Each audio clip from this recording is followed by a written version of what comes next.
Morning guys, this is how to use Microsoft Copilot.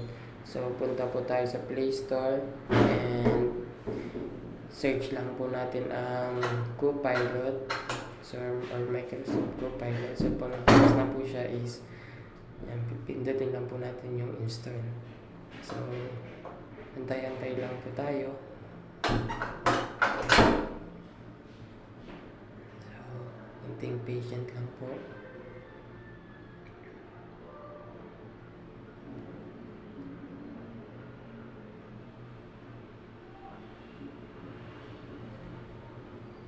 Yan, dali malapit na.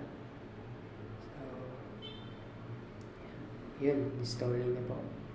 So, kunting antay lang po ulit. So,